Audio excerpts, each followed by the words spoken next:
give us your viewpoint on the crisis that we are experiencing now and how you see it evolve in the near future? I'm 55. I've been in this business for 35 years, and it is by far the most serious crisis we have ever had. If you look at the banks that are in the conference today,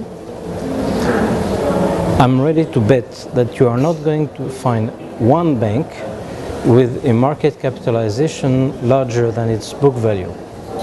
In other words, all the banks are starting deleveraging programs which are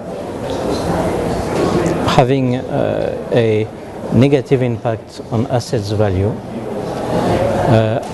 At the time being, there has already been 130,000 layoffs announced, which is more or less 4% of the banking workforce in the world. My guess is that the real figure should be between 5 and 10%. So the banking crisis is really entering a survival mode. And it will not get out of it unless it is possible to regain trust in the sovereigns and in the sovereign bonds. That's my major concern today. And provided we can recover this trust, you would feel then more optimistic about... Yes, because the business model of banks, which is to provide financing to people who have no access to financial markets, is a sound business model. So in normal situations, it would generate value, and it would allow for a hefty, well, I would say good return on equity for the shareholders.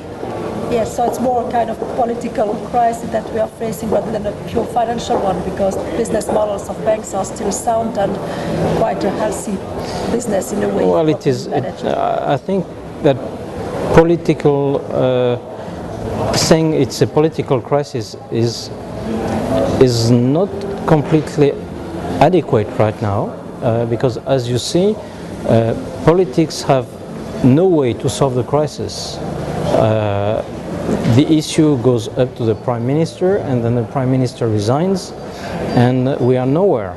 The basic issue is that there is no trust in the sovereigns, because the European sovereigns have given up their ability to print money, and then all of a sudden they are in a situation where they could default. But there is no way to assess the solvency of sovereigns, because they don't have balance sheets, they don't have disclosures that allow to know exactly what is their solvability.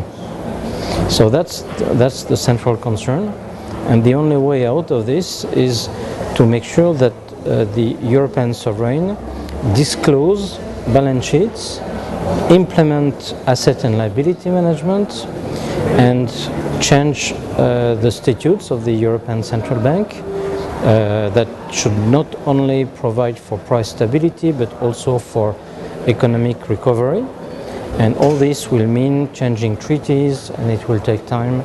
So in the meantime, I don't know what's going to happen. Thank you.